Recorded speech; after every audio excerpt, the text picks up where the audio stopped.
قرآن مجید میں اللہ رب العزت فرماتے ہیں نبئ عبادی، میرے بندوں کو خبر دیجئے، انی انا الغفور الرحیم، کہ میں بخشنے والا رحم کرنے والا ہوں۔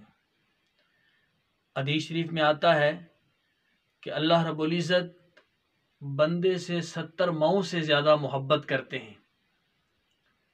حدیث قدسی میں ہے، اللہ رب العزت فرماتے ہیں یا ابن آدم، اے ابن آدم، انی لک محب، میں تجھ سے محبت کرتا ہوں، فبحقی علیک کن لی محبا، جو میرے حقوق ہے تن پر، ان حقوق کا تجھے واسطہ دے کر کہتا ہوں تو بھی مجھ سے محبت کر۔ اسی طرح ایک حدیث قدسی میں آتا ہے کہ اللہ رب العزت فرماتے ہیں یا ابن آدم، اے ابن آدم، لو بلغت ذنوبک عنان السماء، اگر تیرے گناہ آسمان تک پہنچ جائیں تو اتنے گناہ کرے کہ زمین ساری گناہوں سے بھر جائے، یہاں تک کہ آسمانوں تک تیرے گناہ پہنچ جائیں۔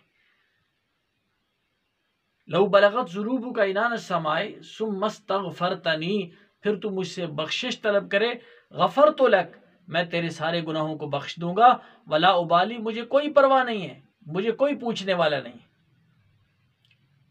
اللہ رب العزت تو اتنے رحم کا معاملہ کرتے ہیں کہ حدیث کے اندر آتا ہے کہ جب کوئی بندہ ہاتھ اٹھاتا ہے اللہ کے سامنے دعا مانگتا ہے، اللہ رب العزت فرشتوں کو کہتے ہیں یا ملائکتی استحییت عبدی فلیس لہ غیری، اے میرے فرشتوں، اس بندے نے میرے سامنے ہاتھ اٹھائے ہیں، اگر میں بھی اس کی دعا قبول نہیں کروں گا فلیس لہ غیری، تو اس کے علاوہ کون سا در ہے جہاں یہ جائے گا۔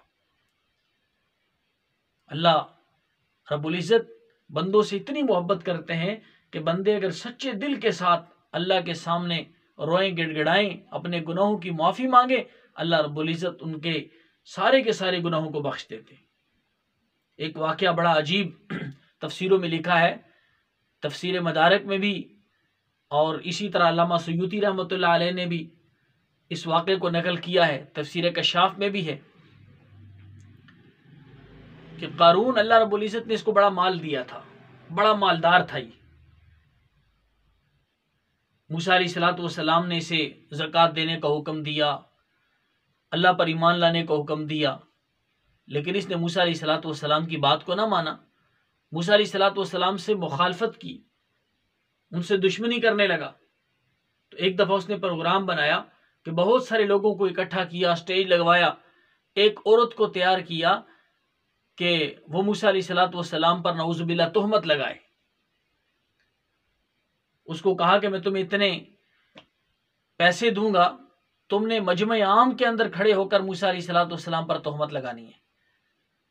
سٹیج لگ گیا، لوگ سارے اکٹھے ہو گئے، موسیٰ علیہ السلام کے پاس پیغام بھیجا کہ لوگ سارے اکٹھے ہیں، آپ کا انتظار کر رہے ہیں، آپ آئیں اور لوگوں کو تورات سنائیں، اللہ کا حکم سنائیں۔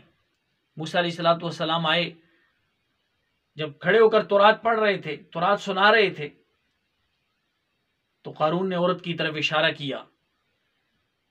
عورت نے جب موسیٰ علیہ السلام کو دیکھا تو موسیٰ علیہ السلام کو اللہ نے عجیب جلال عطا فرمایا تھا، تو عورت گھبرا گئی، فوراً اس نے ساری بات بتا دی کہ انہوں نے میرے ساتھ یہ پروگرام کیا تھا، مجھے کہا تھا کہ اتنے پیسے لے لو۔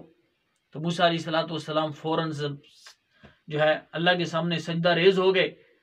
اللہ رب العزت نے زمین کو حکم دیا، موسیٰ علیہ السلام کے تابع کر دیا۔ موسیٰ علیہ السلام نے زمین کو حکم دیا یا ارض خذیہ، اے زمین اس قارون کو پکڑ لے۔ زمین کی قارون کی ٹانگیں زمین کے اندر دنس گئیں۔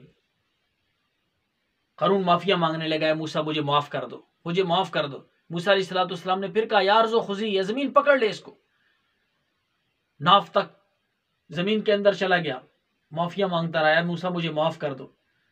موسیٰ علیہ السلام حکم دیتے گئے یا ارض خذیہ، یا زمین اس کو پکڑ لے، یہاں تک کہ سارا کا سارا وہ زمین کے اندر دھنس گیا۔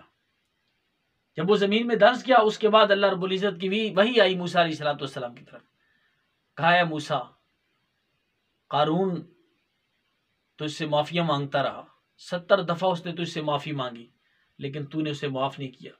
مجھے میری عزت کی قسم، میرے جلال کی قسم، میرے بلند مرتبے کی قسم، اگر وہ ایک دفعہ مجھ سے معافی مانگ لیتا میں اسے چھوڑ دیتا. تو محترم سامعین، اللہ رب العزت بڑی بخشش والے ہیں، بڑی رحم کرنے والے ہیں. اس لیے ہمیں بھی چاہیے کہ ہم بھی اللہ رب العزت کے سامنے اپنے گناہوں کی معافی مانگتے رہیں، تاکہ حدیث کے اندر آتا ہے تائب من الذنب کمن لا ذنب لہ، گناہوں سے توبہ کرنے والا ایسے جیسے اس نے گناہ کیا ہی نہیں. اللہ رب العزت ہمیں عمل کرنے کی توفیق عطا فرمائے.